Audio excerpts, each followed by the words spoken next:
Tenang aja, walaupun Indonesia kalah melawan Uzbekistan, Indonesia masih memiliki cheat code di mana masih ada 2 kesempatan lagi untuk lolos Olimpiade 2024. Yang pertama, kita akan bertemu Irak di perebutan juara 3. Kalau gagal juga, sudah saatnya geng-geng Mas Anton Salim itu memberikan semua kontainer Indofood ke Guinea biar kita lolos ke Paris 2024. Selamat datang di Box to Box Football Show.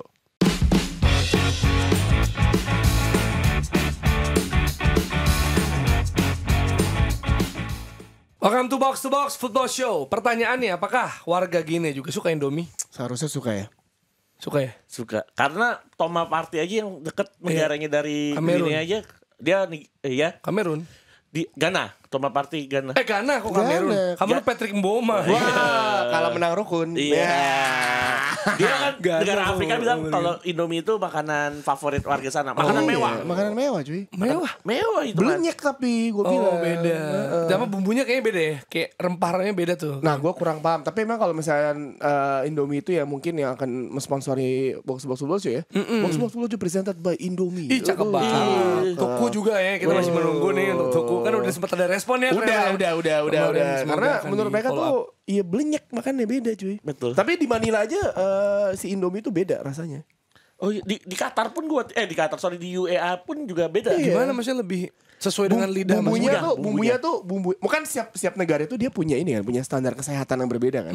Standar makanan kesehatan. Nah, mungkin di setiap negara disesuaikan. Oh. Berarti bumbu di Indonesia ini sebenarnya chaos ya, Mas. Nggak chaos, tetap Isiannya. menyenangkan, standar Indonesia. Standar Indonesia. Sesuai dengan lidah kita.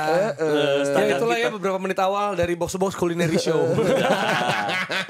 Tapi sebelumnya kita mau ngucapin dulu happy belated birthday untuk Bung Ren. Nanti kegelapan yang sempat nge-tweet kalau Indonesia U23 akan ke final, Tori akan free flow. Nah, tapi Yes. tetap free flow juga kalau Indonesia ke Olimpiade ya. Ya kalau Olimpiade juga meltdown free flow. Bisa diatur ya? bisa Diatur. Berarti yang free flow sejauh ini cuma pas yang West Ham juara ya? Iya, West Ham juara Iya. Euro Conference League ya. Iya. Nggak apa-apa lah. Oke, kita bahas timnas U23 karena ada Labib Sadat nih. Yes. Ya yang timnas banget lah ya yang kita langsung kalau timnas. live reaction bro. Oh, dia? Live reaction aja deh. Wih, Karena luar lu gak mau, gue gak mau. Angkanya gak cocok. Boleh.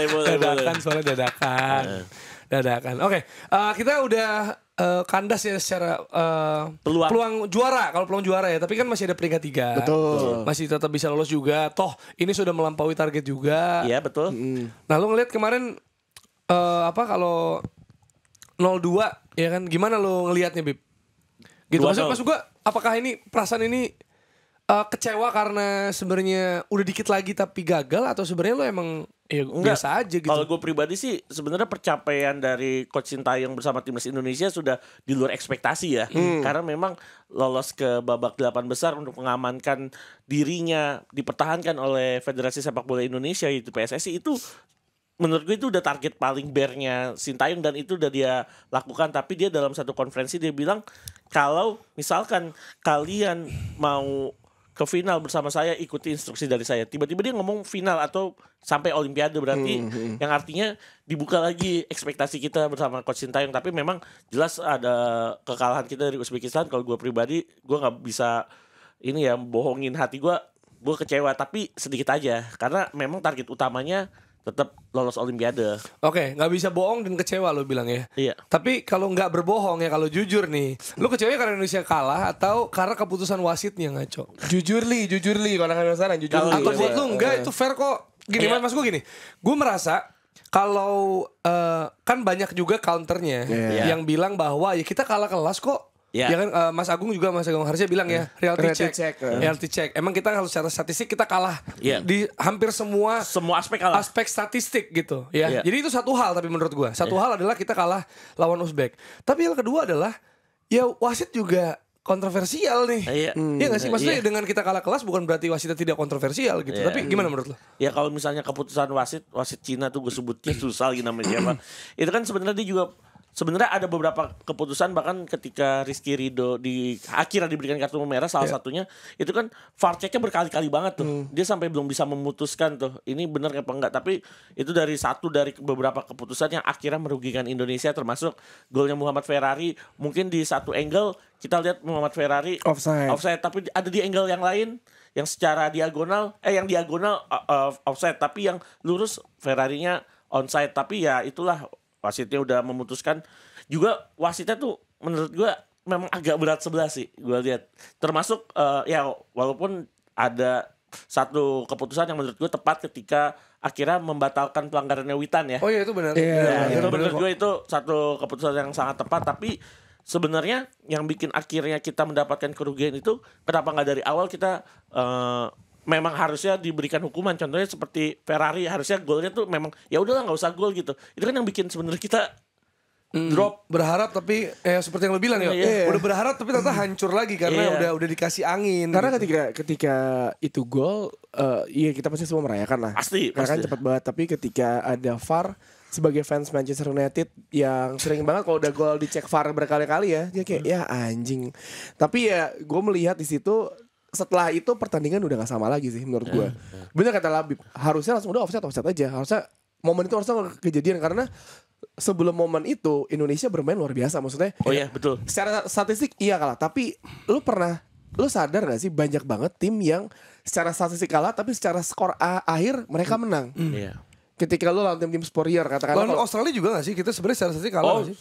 Kita David lawan Goliat itu kita lawan Australia. Australia itu jagoan. Secara statistik kita kalah lawan Korea deh. Iya.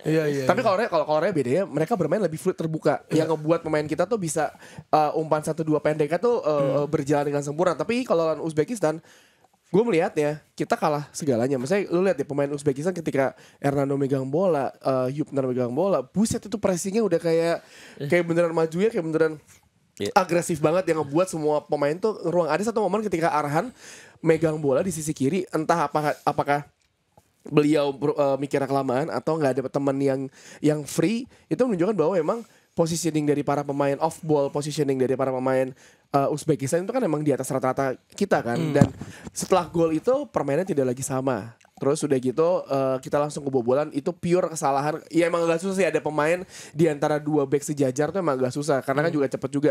Karena ketika abis gol dianulir, shape kita belum balik kan. Lihat deh berantakan banget kan. Dan akhirnya Indonesia diselamatkan oleh tiang beberapa kali sampai akhirnya ada gol bunuh diri Arhan yang juga ada kartu merah Ridho di sana. Itu yang membuat udah kayak udah jatuh tertimpa tangga pula. Nah itu combo. Sayang banget ya. Indonesia diselamatkan tiang gawang sama tiang agama ya. Aduh. Sama ini sih gue bilangnya kusen atas gitu. Ada dua kali kalau nggak salah kena kusen atasnya. Itu gol kedua Uzbek juga kan sebenarnya bola terkena tiang dulu kan, baru si Arhannya salah atau apa kok. Iya, errornya juga kesel. Maksudnya sebenarnya kalau itu tidak terjadi, mental dropnya nggak separah itu. Mungkin gue yakin bisa menyamakan kedudukan. Oke, lo bilang Witan emang ya itu benar ya, itu malah bola gitu bersih. Bersih. Ada opsi ada obrolan juga soal golnya Ferrari sama si kartu merahnya Ridho gitu. Lo ada komentar nggak soal itu? Kalau gue sih kalau kartu yang tadi gue bilang tadi, kalau misalkan Ferrari gol tuh ada dua angle yang berbeda dengan dua hasil yang berbeda. Golnya Ferrari kan Ramadan Sananta kan yang ditetapkan sebagai orang yang mendapatkan posisi berada di posisi offside. Jadi kalau menurut gua itu masih debatable lah. Karena mungkin di satu sisi mungkin betul offside, tapi mungkin memang wasit China ini mencari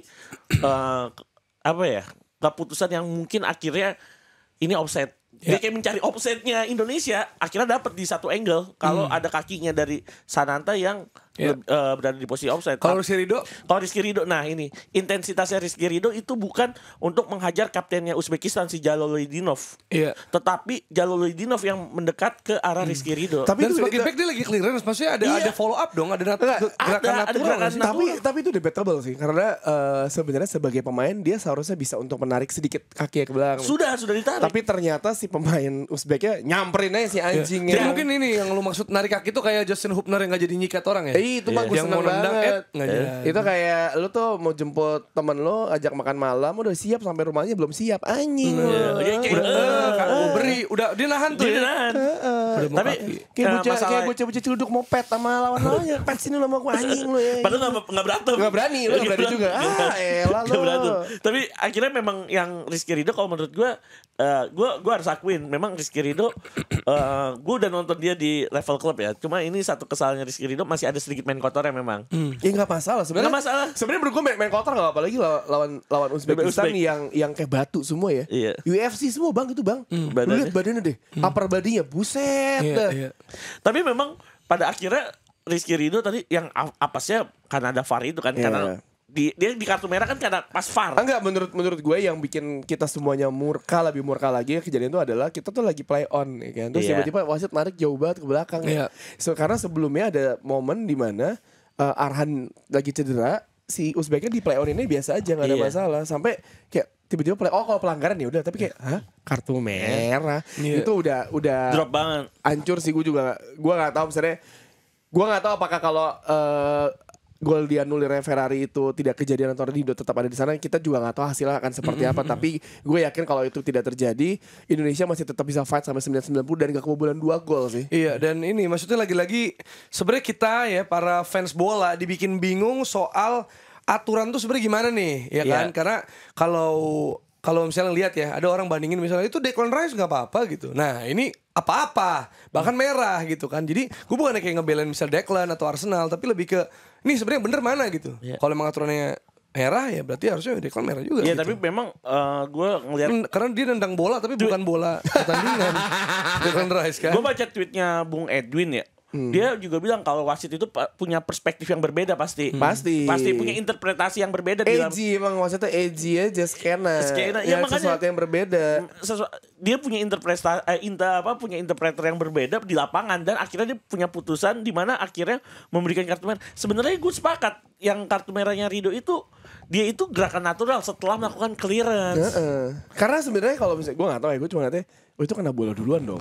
Iya. Seharusnya dilihatnya intensitasnya Ridho tuh mau mencederai apa enggak gitu. Kalaupun dia telat narik ke belakang kakinya karena 50-50 cepat banget Nyet, dan Ridho juga mau clear bola itu doang. Iya, gue malah melihat intensitasnya pemain Uzbekistan kasar kalau bahasa rumah gue emang minta dihajar. Iya, tapi emang kalau telat narik suka bahaya tuh. Betul. Ya kan, takutnya bisa kartu merah. Betul, kartu merah. Terus dicabut kakinya kan. kabur biasanya gitu. Iya, kok bisa jadi kabur ya? Gitu kan abis tendang kabur aja cool aja gitu. Tenang. Tapi kalau gini, kalau kita ngomongin soal taktikalnya, Yes. kan sebenarnya emang kalau kita lihat ya state of the game-nya beda kayak waktu kita lawan Korea gitu ya. STY cenderung mainnya nyerangnya dari tengah. Ada Nathan Choon dan juga Iver Jenner gitu ya. Tapi ini terhalang gara-gara memang Uzbek solid gitu kan, ada pressing ketat juga di tengah seperti yang emang kita lihat di laga-laga sebelumnya gitu. Mereka bagus banget di sana, bisa menutupi progres bola dari Indonesia. Dan emang ini membuktikan kenapa Uzbekistan selain belum pernah kalah di turnamen ini, belum pernah kebobolan, bro. Iya, betul. Di babak pertama mereka selalu mencetak gol, tapi kita bertahan untuk tidak mencetak gol. Iya, Sebenarnya mereka udah kebobolan sama Ferrari. Itu banyak rekornya Uzbekistan kita patahin tuh. Seperti tadi Mas Dio bilang, golnya Uzbekistan di babak pertama biasanya golin, ini enggak. Bahkan sempat kebobolan kan dia. Dia bahkan sempat pas Ferrari golin itu sempat kaget loh. Nguasain pertandingan 60 menit juga, di menit 61 kebobolan. Jadi kalau gue lihat taktikalnya gimana? Taktikalnya kan pelatih Timur Kapadze itu memang sangat mengandalkan formasi 4-2-3-1 dan itu sangat-sangat terbukti sejak tahun 2021. Gue ingat banget ketika Asian Games 2023 lalu, sebenarnya Asian Games 2022 ya, tapi baru berjalan September 2023. Kan kita pernah ketemu Uzbekistan. Dan memang minus Abdul Qadir Husanov yang Ersilang sama Fauzalev. Dia tetap pakai formasi 4-2-3-1. Core inti pemainnya tetap yang sama. Dan memang dengan formasi 4-2-3-1 dia tuh pakai double pivot nih sebagai stabilizer untuk menghadang Nathan Choaon dan juga kemarin siapa? Ivar Jenner. Karena sebenarnya kalau Indonesia 3-4-3 walaupun sebenarnya aplikasi ketika bertahan 5 back sejajar. Betul. Ini. Dan memang yang kita lihat kemarin Pratama Arhan dan juga Fajar Fatur Rahman itu lebih bermain ke dalam, bermain defense. Kenapa? Yang gue sayangkan ketika Sintayong tahu akan bermain pragmatis, bermain lebih defense, kenapa nggak mainin Rio Fahmi yang punya aspek defense lebih bagus dibandingkan Fajar? Fajar itu kan aspek offense-nya lebih bagus.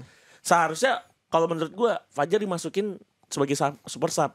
Mainnya Rio Fahmi dulu. Seharusnya kan. Iya, tapi mungkin si Taeyong punya pandangan lain dan kita juga kesulitan ya ternyata nggak ada Rafael Strike yang dimana ternyata formasi 3-4-3 kita itu lebih lebih memfasilitasi permainan false nine. Karena kayak Liverpool Bobby Firmino aja. Nah itu dia pas 4-3-3-nya Bobby Firmino. Gue ngeliat bagaimana Sananta kan tipe CF murni ya. Tipe target man gitu, cuma kayak Fox in the box aja, dia lari cuma di sekitar kotak kecil di penalti doang. Dan ternyata kurang pas sedikit dengan permainannya Witan, Marcelo. Mungkin secara chemistry mereka udah dapat sebagai trio frontman, tetapi secara gameplaynya Indonesia ternyata lebih cocok pakai false nine dengan menaruh Rafael. Jadi gue kemarin nge-tweet juga kan ya. Gue nge-tweet juga kemarin, you don't know what you got till it's gone. Karena kerasa banget kita kangen sama sosok Rafael Strike gitu kan. El Klemer kalau bahasa Twitter. Dan gue bisa bilang Rafael Strike ini Indonesian Kai Havertz. Ya kan bisa kayak gitu lah. Tipe cara mainnya kelihatannya lemes tapi secara fungsi dia bisa melebar ke samping. Dia bisa switch jadi false nine juga gitu. Sedangkan diganti sama Ramadan Sananta gitu. Jadi kan banyak orang yang bilang, oh inilah alasan kenapa Ramadan Sananta nggak masuk di tim inti dari STY gitu. Tapi mungkin kalau kita mikirnya lebih ke ini ya, lebih ke bukannya dia nggak sebaik itu, tapi tipenya yang kurang cocok ya sebenarnya. Atau gimana menurut lu? Skemanya emang kurang cocok sih. Misalnya kalau lu ngelihat main lawan lawan Korea kan kita bermain lebih fluid ya. Maksudnya pergerakan pemainnya, apalagi si Rafael tuh ya walaupun badannya nggak Ramadan ya, tapi dia tuh bisa memanfaatkan ruang yang ada gitu loh. Jadi maksud gue itu yang seharusnya bisa yang seharusnya kalau ada Rafael mungkin ya kita juga nggak tahu juga ya. Kalau Rafael mungkin agak sedikit lebih menarik lah di lini depan karena Ramadan kemarin juga nggak ada bola ke depan ke dia itu kan karena kan distribusi bola ke Ramadan minim banget karena lihat ya ketika Marcelino atau Witan megang bola itu selalu di stop bola cepet banget sama pemain. Bahkan ada momen ketika yang si Marcelino dan menjatuhkan diri sendiri di kotak penalti gitu kan. Iya gue inget. Itu kita dapat kesempatan itu karena ada counter attack dan kesalahan dari pemain belakang Uzbek kan. Jadi maksud gue Ramadan ini dia striker yang berkualitas tapi emang lu fit. Gak begitu fit dengan formasinya si Taeyong. Lagian Ramadan juga udah berakhir lah. Sekarang udah Syawal kali. Tapi Muhammad Syawal dulu kan gak bagus-bagus amat main. Dulu kita gitu kan. Apa?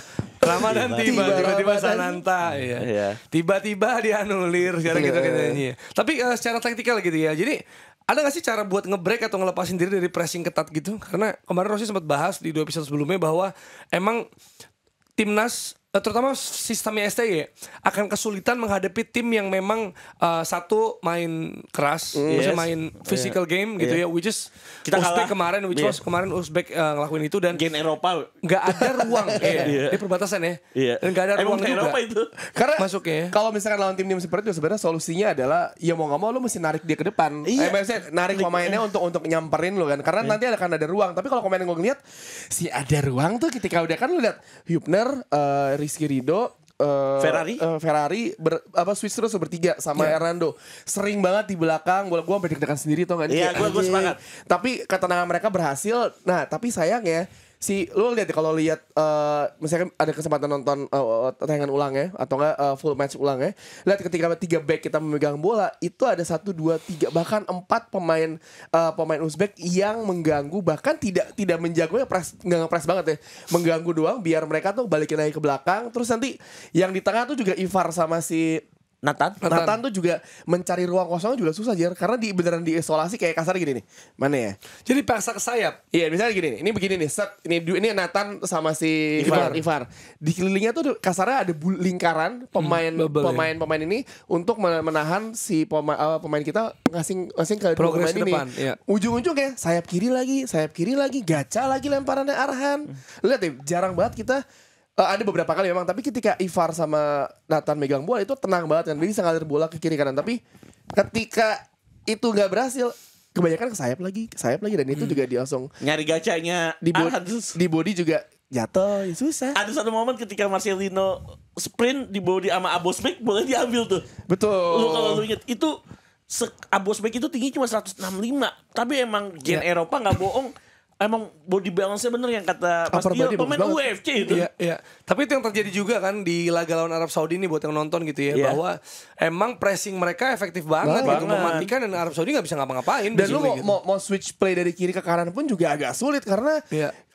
pemain mereka tuh sigapnya parah banget. Walaupun ada beberapa kali mereka hanya menyisakan 2 atau 3 pemain di belakang doang. Betul. Sayangnya Indonesia juga tidak bisa memaksimalkan itu. Tapi untuk nge-break pressing kayak gitu lebih ke pemainnya secara kualitas atau taktiknya sebenarnya. Sebenarnya kalau misalnya memang Sintayong sangat mengandalkan formasi 3-4-3, kalau menurut gue memang harus bermain pragmatis lawan Uzbekistan dengan cara bermain seperti itu. Sebenarnya dengan cara 3-4-3 juga berhasil, tapi dengan satu cara, Indonesia bisa memanfaatkan setiap kesempatan yang ada ketika masuk ke zona pertahanan Uzbekistan. Karena menurut gue suatu kemewahan kita masuk ke zona pertahanannya Uzbekistan. Asli. Itu mewah banget loh. Apalagi kita juga gak punya Rafael, striker yang sangat mobile. Kita punya Sananta saat itu.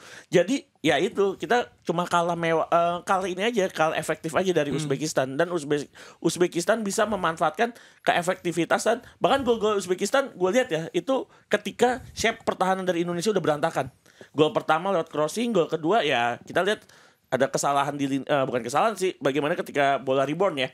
Iya. Dari Dan plus Hernando. kalau misalnya kita lihat juga Indonesia mainnya dengan umpan 1-2 yang pendek yang cepat. Kemarin beberapa kali berhasil, ada beberapa, tapi lebih banyaknya umpan-umpannya tidak akurat, bahkan tidak sampai ke kawan-kawannya kan. Jadi harus adaptasi, harusnya apa ya, ngelihatnya harus oh iya ini lawannya Uzbekistan yang mungkin jauh di atas kita lah, beberapa satu tingkat lah kasar gitu. Jadi makanya mau nggak mau gue berpikir babak kedua akan ada perubahan dari Sintayong yang bermainnya mungkin ya nggak usah 3-4-3 lagi atau 4-2-3-1 atau 4-5-1 lah. Taruh striker di depan sini, karena ketika lu bermain dengan tim yang seperti punya pressing seperti ini, lu nggak punya kesempatan, apalagi pemain lu mungkin kualitasnya tidak bisa menandingi fisiknya lawan. Jadi mau nggak mau lu masih pinter dong, dapat bola lampar ke depan, pemain yang cepat, simpel aja gitu, karena lu nggak punya pilihan lain. Betul. Tapi kalau kita main what if ya, ini nggak akan mengubah hasil juga. Cuma kan ya kita pengen tahu juga untuk kedepannya gitu. Kalau di game kayak kemarin ya, physical game, kemudian pressing ketat juga, di tengah juga ditutup, lalu Tio bilang dikelilingi gitu ya. Kalau misalnya ada Rafael Strike, apakah ini akan mengubah keadaan nggak? Menurut lo? Setidaknya di lini depan seperti lebih ada harapan menurut gua. Sirkulat menurut gue lebih ke rotasi pemainnya lebih ini lah. Karena kalau bisa ada Rafael Strike, Marcelino tuh bisa ke kiri, Marcelino bisa masuk. Flow-nya cara nggak ada? Hoki Caraka Gimana menurut lo? Kan dia tipenya juga bukan kayak Ramadan kan? Lebih kayak Rafael dong sebenarnya. Gue lebih menjagokan sebenarnya Hoki. Gue juga berharap Hoki karena Hoki 11-12. Karena kita tahu Hoki kan striker yang juga punya speed ya. Mobile ya. Mobile juga. Ternyata Sintayong punya pandangan lain ya. Karena menurut gue Sintayong milih Ramadan ini Jer buat ngadu fisik lawan pemain make sense banget. Karena lu lihat backnya bullshit. Dan maksudnya gini, kalau itu nggak offside yang sedikit itu, ya kan? Ya Ramadan Sananta sebenarnya memang berperan dari golnya Ferrari gitu kan. Dia kan duel tuh. Itu kan ada duel, scrimmage. Nah, dia tuh bisa memberikan ruang. Karena semua ketarik ke dia tuh. Karena tadi lu bilang kipernya juga ketarik tuh. Maksudnya backnya Uzbek juga melihat bahwa yang punya gede ini duel udara dia, marking dia, makanya Ferrari nggak kejaga, itu bisa disikat langsung kan? Iya betul, tapi memang ya lagi-lagi kan ada sedikit badannya Sananta yang dianggap berada di posisi offset, jadi ya memang sebenarnya kalau kita lihat memang kalau secara statistik kita harus akui kita kalah segala-galanya ya. Tapi secara statistik ya, tapi kita mesti ingat juga banyak tim yang berhasil mengalahkan tim-tim dengan lawan yang superior, walaupun hasilnya jelek tapi hasil akhirnya buat mereka aja. Iya. Itu sebenarnya yang bisa kejadian semalam. Asal bermain dengan lebih sempurna. Kemarin kita tuh banyak, apalagi ya termasuk.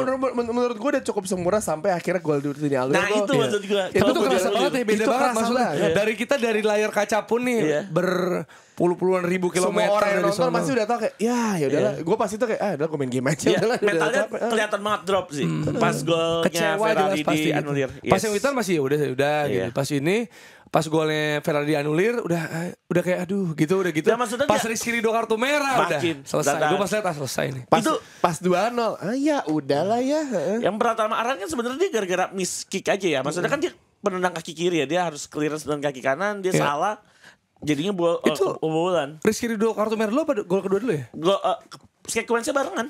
Kartu merah baru gol. Tendangan bebas, ditepis, bola rebound masuk. Dan kalau lu lihat proses golnya si Indonesia lawan gol kedua Uzbek ke Indonesia itu sama kayak ada satu momen Uzbek lawan si Arab. Mirip banget. Gol kedua. Total mirip.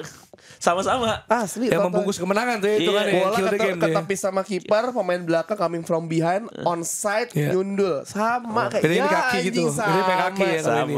Kayak beneran. Ya emang. Kalau nggak salah yang nyundul juga sama-sama orangnya si Hussein. Yang pakai peci kan? Hussein Norcaev. Iya Benar yang pakai peci. Sama. Lu lihat deh gol keduanya Uzbek lawan. Uzbek kemarin pakai kaki kan? Enggak. Sekuens ya. Oh sekuensnya. Lo yang si Arhan akhirnya bunuh diri itu sekuensnya sama tuh. Lihat deh skemanya sama, dan menurut gua itu emang caranya mereka gitu. Jadi mereka itu pas tendangan bebas yang diambil Jalolidinov itu para pemain Uzbek nggak ada di dalam kotak penalti, tapi di luar kotak penalti untuk memanfaatkan bola rebound. Karena tendangannya kenceng gitu. Iya. Dan itu sebenarnya penyelamatannya Hernando udah bagus banget gitu. Iya. Dan ya gue rasa juga netizen kita juga nggak terlalu gimana juga sama pemain ya. Iya. Maksudnya kan karena ya kalau lu nggak nonton pertandingannya oke, pertama Arhan cetak gol bunuh diri. Tapi kalau dilihat di pertandingannya kan ya dia berperan juga gitu kan. Sangat. Terus kayak panjang Rizky Ridho turnamen juga. gila dia. Rizky Ridho juga. Wah iya, apalagi Rizky Ridho. Semuanya berjuang, maksudnya semuanya luar biasa. Cuma ya emang ada momen-momen yang mengubah. Gini kan kita nggak tahu kita di lapangan mood pemain tuh seperti apa kan. Misalnya kita nontonnya capek, anjing moodnya jelek, apalagi pemain yang di lapangan ada di sana. Yang mainnya adu penalti. Kita aja nontonnya ngantuk besokannya kan ke kantor kerja. Betul. Ini pemain 120 menit, adu penaltinya juga panjang, bukan 5 kali.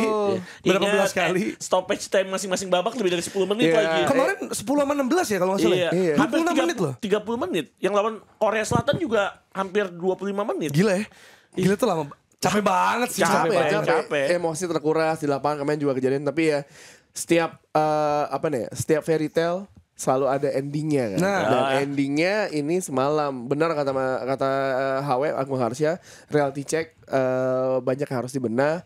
Kita mungkin happy melihat timnas kita bisa sejauh ini. Berapa tahun lalu kita melihat timnas Indonesia berlaga di semifinal Piala AFF, tapi kita sekarang udah di AFC, bahkan bisa lolos ke babak selanjutnya di kualifikasi Piala Dunia FIFA 2026.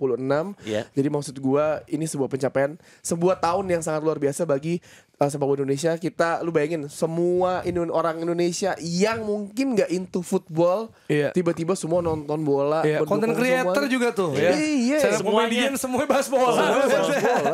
Dulu kita kalau ingat kita buat lolos, kita kan cuma berbeda satu kemenangan dengan Olimpiade ya. Dulu kita di pra Olimpiade aja udah nggak lolos. Di pra-nya loh. Setuju. Belum kualifikasinya, baru di pra Olimpiade kita pernah dibantai Korea 12-0 sih kita tuh. Bahrain 10 ya. Ya itu kalau nggak salah Piala Dunia 2014 kualifikasi Piala Dunia. Iya maksudnya biasa lawan tim-tim yang Timur, Asia Timur Jordan kita bantai kemarin 4-1.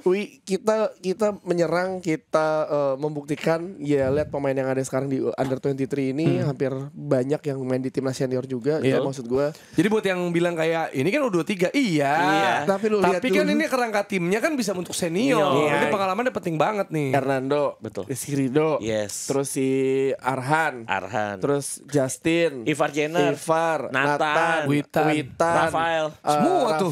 Marcel. 2 doang bang yang kagak ada di tim. Sorry, Ferrari cadangan senior. Iya, berarti kan kurang siapa namanya si sayap kanan doang. Rio Fahmi, Bang Jai doang. Sama ini Yakub Sayuri. Enggak, sama Asnawi.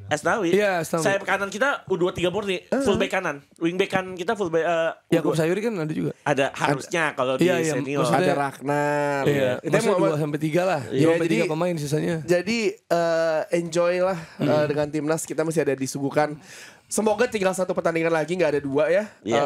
Karena ditunggu gue nih ya. Karena kalau 2 kawan-kawan kita dari Indofat harus bekerja ekstra keras untuk memberikan kontainer Indomie ya ke mereka untuk membagi barter dengan kemenangan bagi kita semua. Iya, karena saya melihat player list dari gue nih ya, ada seorang Ilaix Moriba. Waduh. Pasti namanya sangat-sangat familiar dengan kalian pecinta bola Eropa. Jadi kalau ini kata orang suruh milih lawan ya. Kalau kita lolos sebagai peringkat ketiga segrup sama Argentina, rematch. Walaupun beda ya pemainnya. Tapi Garnacho-nya ada kan ya? Kita belum tahu. Harusnya ada yang main di Piala Dunia U17 ada tuh siapa tuh? Echeverry. Kalau kita peringkat 4 kita akan segrup sama Perancis. Kalau peringkat 2 itu lolos sama Israel ya. 1 juara kita segrup sama Israel. Emang sengaja kita hindari. Kita tidak ini slotnya tuh bukan peringkat di AFC U23. tapi di peringkat mereka di Olimpiade. Oh. Jadi kalau kita juara kita nggak segrup sama Israel karena betul kita kan? jarang ke Olimpiade. Berarti kita peringkat 4 ya? Jarang. Baru Kita maksud lu paling cupu sih. maksud lu masih kehitung, Kalau Dex? dibandingin Jepang sama Uzbekistan kita paling cupu. Oh Kalau iya merah, jelas. Ya lagi dari semifinal itu yang belum pernah juara kita doang, woy. Kita doang. Mereka 13, 19, 18. Iya, Irak 13, Iya. Jepang 16, Uzbek 18 dan ya bukan cuma kita yang doang yang nggak pernah juara, kita doang yang baru pernah main. Iya, kita Udah bisa partisipasi sejauh pertama ini. kali Iya, di U23. Itu dia, semoga bisa konsisten dan bukannya ini adalah apa ya, kalau bahasanya anak band tuh cuma apa ya, hype album pertama gitu ya, tapi atau one hit wonder, tapi juga bisa secara konsisten maju terus gitu. Nah kemarin yang ramai juga adalah soal isu nobar nih. Iya. Semalam ramai di jalan orang pada nobar dan gue liat nobar di mana-mana, di GBK ada nobar juga, beberapa juga ada nobar gitu. Sebelumnya ada perdebatan karena ada larangan nobar komersil kalau nggak pakai izin dari pemilik hak siar. Lo ada komentar nggak? Iya, kalau gue kebetulan siaran di salah satu pemilik hak siar eksklusif di MNC. Ini gue cerita aja ini karena memang harus harus di fluring. Jadi tuh memang yang nggak boleh itu yang dikomersialisasikan lagi, itu doang. Karena memang pada awalnya surat pertama yang dirilis oleh MNC itu memang sedikit rancu atau kurang jelas. Yeah. Ternyata setelah ada perbaikan yang dimaksud adalah komersialisasikan nobar itu yang nggak boleh. Makanya kayak nobar-nobar di daerah yang nggak ada komersial. Oh yang ada sponsornya tiba-tiba tuh. Tiba-tiba ada yang satu fotonya lebih gede pejabatnya ya. Jadi ada menarik ini yang satu daerah yang ditegur karena gue dapat cerita semalam juga pas gue lagi live reaction. Keren Bib. Orda lu baik banget. Yang negor lu kan? Yang negor lu pasti. Bukan lah. Kakak ipar lu negor ya? Iya, dibaca-bacain itu ya pasti lagi. Terus habis itu di daerah tersebut dikasih ini kan sponsor-sponsor. Iya, itu yang nggak boleh. Jadi sebenarnya gini, itu tuh sebenarnya sangat praktek yang sangat normal banget lah di Indonesia. Iya. Dari zaman gue mesti dibiin. Normal belum tentu benar tapi. Enggak maksudnya, ya apa gimana? Normal belum tentu benar. Iya, tapi Mungkin kayak normal tapi nggak tapi benar gini, dong harusnya. di Indonesia itu kalau misalkan lo emang ada sisi komersial, ya lo mesti bayar rights. Iya. Segampang gini, ketika gue di radio, gue itu mau liputan Piala Dunia. Kita tuh nggak bisa bilang nama. Jadi nanti tuh ada ini ya, ada paket, ada daftarnya, nama apa aja yang nggak bisa dipakai. Oke. Ya kemarin kan yang Kita Piala Dunia juga. Nah, Piala Dunia nggak Pesta boleh. bola. Ya, jadi kayak Iya. ujung-ujungnya lo pesta bola dunia. Iya. Atau enggak dunia berapa. Jadi Karena lo ada mesti trademark ya, TM ada itu ya. trademark ya. Jadi emang jadi si pemegang rights ini akan memegang semua hak cipta, sama kayak misalkan Premier League. Lo kalau misalkan nobar Premier League, kalau lo nggak bayar lisensi lo kena sanksi kan. Dan emang ini sebenarnya apa ya, lebih ke sosialisasi ke masyarakat sih, Jar. Maksud gua di Indonesia ini kan ketika orang berbicara ngomongin bola, mereka berpikir gratis. Iya kan, beda sama kalau misalnya kita membayar yang kita harus mendapatkan kualitas yang terbagus dong dibayarnya gitu kan. Jadi maksud gue ketika orang berpikir ini gratis, jadi ya lu nobar aja. Iya. Karena gini, kalau lu cuma nonton di RT ya nggak apa-apa lah. Nggak apa-apa. Nggak apa-apa. Tapi kalau misalkan kayak Di lu pos juga punya nggak apa-apa. usaha, lu ini dan lu Ya, tidak komersialisasi. komersial itu aja sebenarnya itu doang ya. Cuma Kecuali logo misalnya apa warteg Ya. tetangga lu. Iya. Nah, itu ya udah. Cuma ya itu doang. Masih makan tuh supporter. Maksudnya yang nonton. kemarin kita udah ke-trigger duluan orang-orang nggak boleh nobar karena narasinya MNC selaku pemegang hak siar Piala AFC melarang nobar. Iya, Itu kan nggak langsung mungkin orang lah. langsung kayak, Iya, gila iya. lu. Wah, itu capek sih jadi PR MNC ya. Akhirnya kan dirilis ulang kan. Ternyata yang diperjualbelikan nobarnya. Karena itu udah Nggak ketik kali. Udah dari dulu. Itu hal yang normal ya, Mas? Normal. Iya, Maksudnya iya. kalau lu Melarang pegang rights seperti ya kali deh. Karena ya Piala Dunianya orang nobar juga mesti bayar kan. Benar, Iya, benar. betul, Dan betul. itu yang menarik ya dari ranah dalam dan luar lapangan. Yang menarik juga dari Liga Eropa. Pastinya Oh, ada sebenarnya- Masih ya? ada ya? Masih ada. Belum selesai ya Liga Eropa ya? Belum selesai. Soalnya udah hawa-hawa Euro nih. Hawa Euro. Kalau MU nggak usah ya, nggak usah dibahas dulu kali ya. Nggak usah sama anjing. Nggak yuk, gue musim ini bawain MU nggak Bener pernah kan? menang gue. Bener kan yang gue bilang, Jer? Giveaway di menit-menit akhir mulu, penalti lagi, Jer. Nggak, kalau lu bawain Liverpool menang. Heeh. Kalau gue belum menang nih musim ini. Yang gue bawain MU ya, Gue udah 4 siaran sama lu pertandingan. mulu, anjing Nggak, masalahnya. kemarin gak sama lu, tetep gak menang. Bener kan? Ya udah. Jadi kita gak usah bahas MU karena itu tim paling bangsat dulu. Bikin mood berantakan semuanya. Iya oke, Arsenal City juga sama-sama menang ya Yes. kan. Jadi kayak ya udah Seru lah. ya, seru nih. Seru. Ini kayaknya Siapa yang juara dua. dia? Siapa yang juara dia? Nggak boleh ngejing. Nggak Nggak boleh boleh ngejing. ngejing. Takut. Objektif aja. Takut nanti ya jangan. takut gue. Aston Villa. Ya kan peringkat 4. Karena gini mas gue gini, kalau harapan lagi-lagi, gue pasti berharap udah tinggal 3, tanggung banget. Iya. Cuma jangan lupa Liverpool waktu akhirnya City juara, yang juara 99 ya kalau nggak salah poinnya. Iya. Lu main 99 poin gak juara liga. Karena ada tim namanya Manchester City. Yang dapat 100 poin. Iya, makanya maksud gue normalnya Ditentukan itu oleh berapa cukup. senti ya. Normalnya cukup itu untuk juara. Jadi maksud gue mau bilang bahwa Arsenal menang 3 kali pun masih belum tuh juara. Karena City masih punya 4. City ketemu siapa lagi sih saya? Yang Gitu. susah. Nggak, Luton. Tottenham Hotspur. Yang susah, ditanya yang susah. Iya, yang susah. City susah nggak ada lah. Susah. Masih. Arsenal masih Ketemu MU kalau kata Tio mah di FA Cup tapi. Iya. Arsenal masih ketemu MU. Susah enggak? Masih. Gini, gue Susah lah, Old Trafford. siapa yang waktu itu nge-tweet ya? Tapi itu bisa jadi penentu loh. Kalau misalnya Arsenal nggak menang di Old Trafford, City menang di itu kan double game week City. Iya. Luton sama siapa ya, Brighton atau gue lupa deh. Pokoknya kalau itu game menang, Arsenal ketahan aja sama MU, selesai. Gini, gue tuh Kan game terakhir udah. betul, beres. gue tuh kemarin ngeliat tweet siapa ya? Ada teman gue nge-tweet bilang gini, ya sebenci-benci gue sama City, gue berharap gue lebih milih City yang juara sih, karena teman gue nggak ada fans City, jadi nggak berisik di sosial media. Iya, benar-benar juga masuk akal, Masuk akal tapi kan. Masuk akal. Tapi lu fans MU anjing. Iya. Kan yang sebenarnya yang bikin risih itu kan berisik di timeline-nya. Iya. Karena ya mungkin gak ada teman gue yang seumuran gue fans City kali ya. Iya, bener iya, sih teman gue ngomong gitu kayak ya bisa Temen, jadi sih. seumuran gue aja gak ada yang fans Iya. City. Kemarin gue ini kan ada acara tuh sama Morentes sama Vidic. Oh iya. Terus jadi kan gue ngobrol sama fans-fans gitu, terus ada City kan, MCSCI, syarat gue nanya aja, gue bilang sih sebenarnya normal aja kalau lu mau suka, emang baru suka bola kan, dulu juga kita suka sama tim yang yang emang baru jago di saat itu. Betul.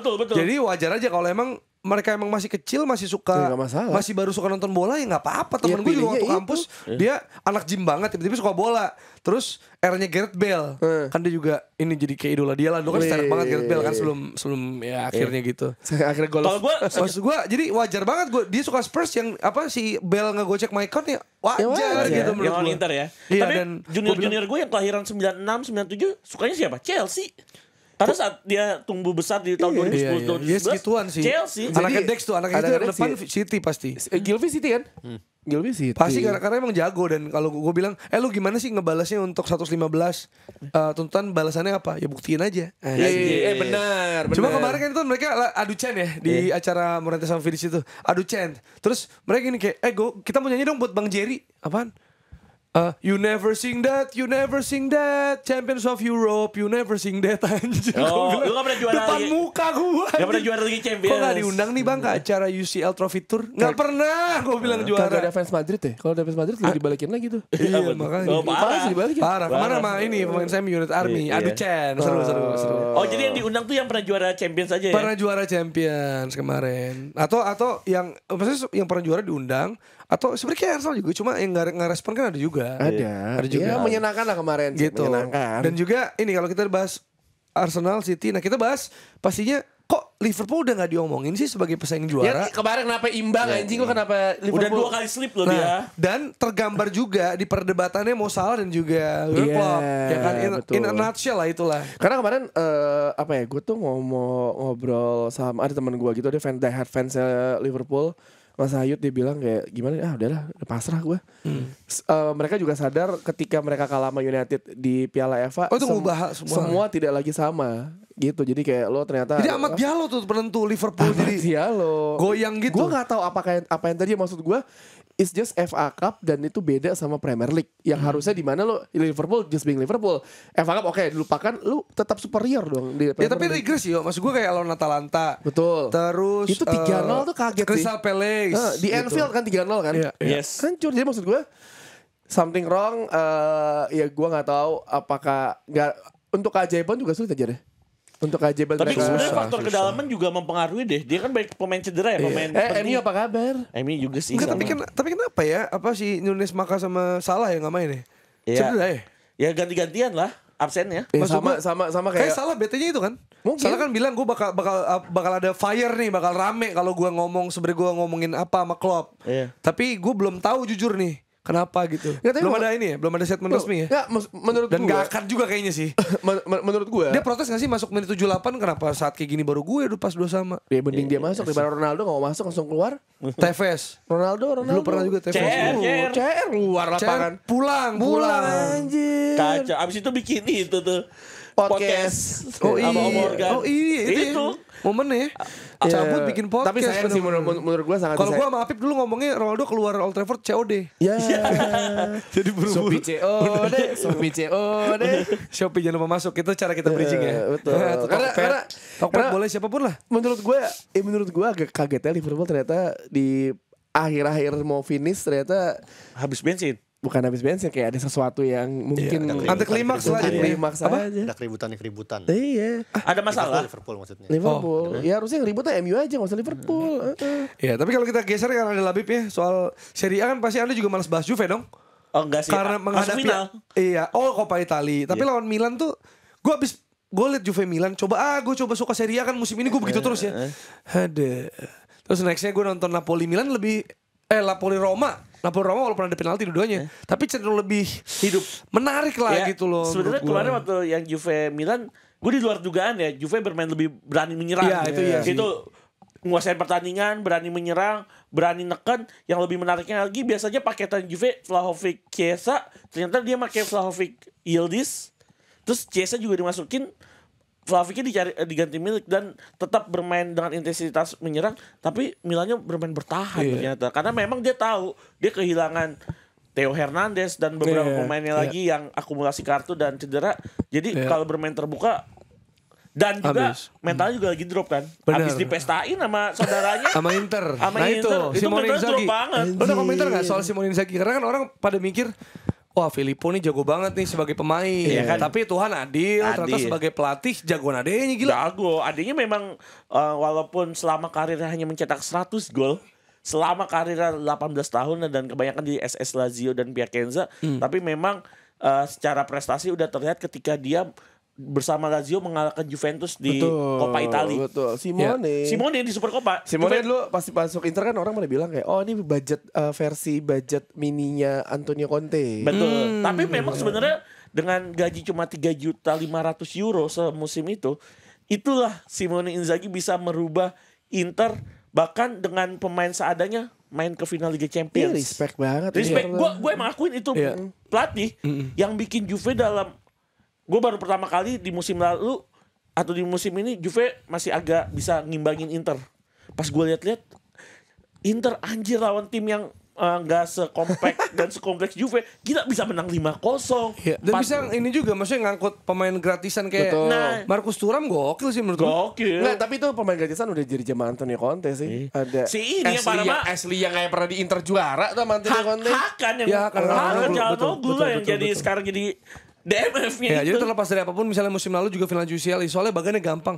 Iya bagan gampang Barcelona aja kalah. Iya. Nah, sebenarnya dibanding ini ya dibanding kanan kiri. Jadi emang dia Gak bagus ada juga. sebenarnya sih menurut gue bagian gampang Iya, ketika All 16 Champions. besar di UCL. Tapi juga UCL maksudnya. internasional itu kan juga fansnya salah satu yang fanatik di sini kan. Iya pasti parah. Gue baru sadar sefanatik itu karena kemarin teman saya nikahan ya, tapi untung nggak jadi. Jadi ke gap sama istrinya kan ada lepas balon nih.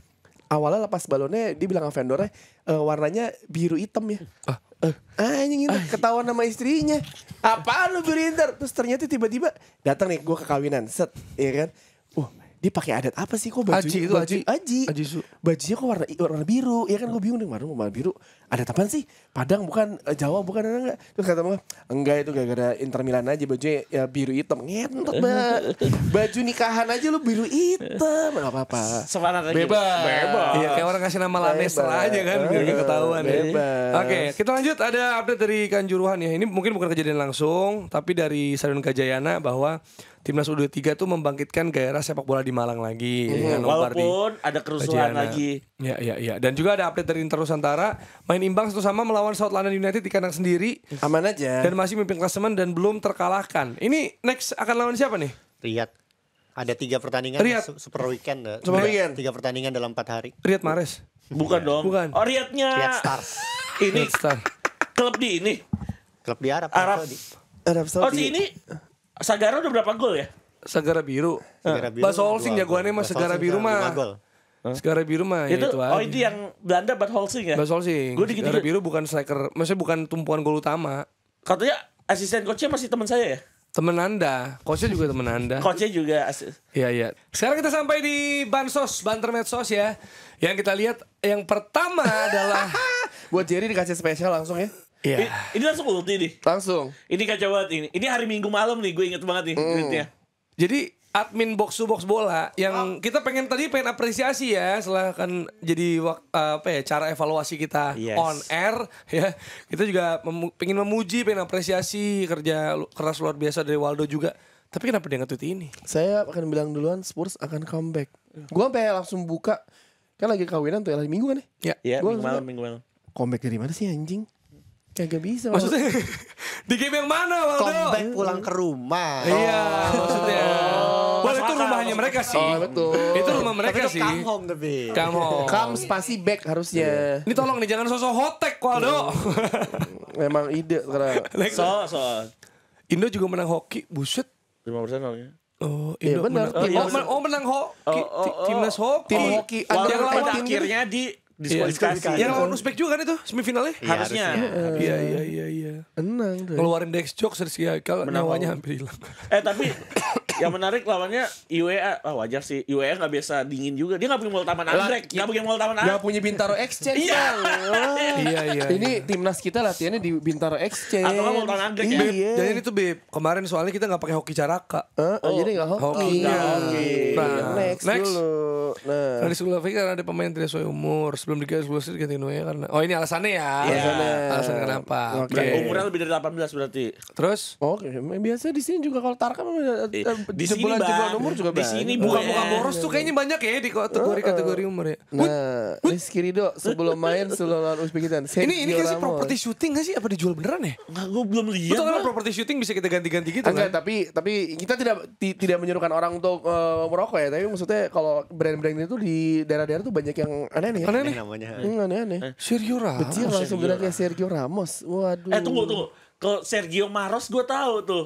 Erwin Gutawa, bek PSM Makassar. Aduh, next dulu. Nah, udah mulai serius. Nah ini ya, kalau wasit soal goal overturn jadi offside tuh momentum yang bikin rubuh banyak hal. Iya, Ya, ini betul. kan yang tadi Tadi udah kita kita bahas ya. Kita udah bahas nih.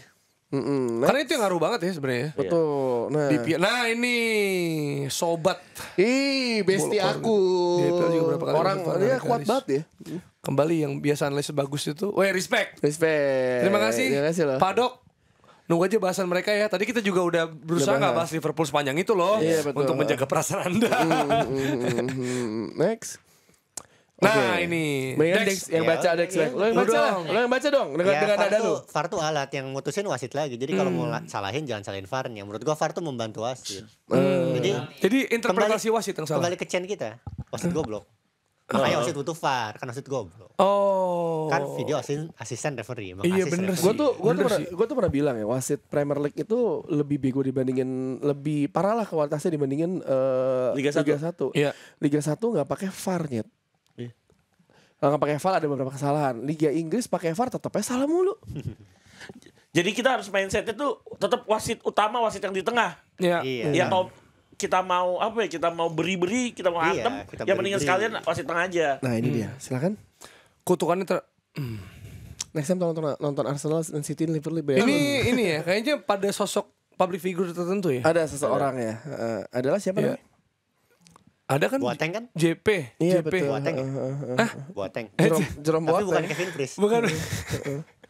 Oke, Iya, nextnya. Jerome Kurnia ada juga. Nah, Drakers versi Indonesia. Enggak, tapi ini deh, mungkin buat yang belum tahu nih, karena kemarin jujur gue baru nyari. Karena gue nggak ngeh Oh, kutukannya apa aja? Iya, maksud gue kenapa segitunya, ternyata ini ya kayak Zenius terus. Genius ya. Iya gak sih? Zenius tuh roboh ya. Abis Iya, di setelah dia brand foto. ambassador. Oh, dia foto doang. Terus ya. siapa? Apalagi sih? GSW. GSW, oke. Terus? Oh, GSW didukung kalah. AC Milan. AC Milan. 9. Didukung juga, kalah juga. Terakhir Makanya Alex kemarin. sudah dukung City besok. Oh iya, mau nggak dukung City, Bang Boateng? Ya anjing gue baru kenapa Jerome Boateng. Gak ada depannya Jerome ya. Iya. Nanti kalau misalnya bisa menang, kita bisa loncat-loncat di trampolin. Happy kan? Happy. Trampolin. Soalnya happy. yang paling penting selain dukung tim kalian kesayangan kalian, jangan juga subscribe di Box to Box Indonesia. Itu dia ya, jangan lupa juga. Dan juga lo punya ini ya, punya bisnis UMKM juga, bisa kita atau review. brand-brand besar juga kita bisa masuk Kita lah itu ini. Box to Box Culinary Show. Nah, itu dia ya. Jadi udah itu aja Ini ininya. aja abis. Oke, ya semoga di episode berikutnya kita bisa memberikan bansos yang mengapresiasi admin kita kali ini ya. Bansos lolos Olimpiade yang penting. Oh iya. Itu paling utama. Jangan sampai kita ngasih bansos ke Guinea seperti yang Tio bilang. Oh iya Bantuan benar. sosial Indomie, jangan. Jadi siapkan banter-banter Anda yang terbaik untuk kita lolos ke Olimpiade Paris ini. Pagi. Pagi. Ngomongnya Pagi langsung mau. Pagi. ICC Paris. ICC Paris. Ayo dong masuk ke Paris biar saya bisa nge-tweet lagi. ICC Paris. Beb, kalau diulang 2 kali di laut tadinya, Beb. Kenapa? Ikan pagi-pagi. Ya. Anjir.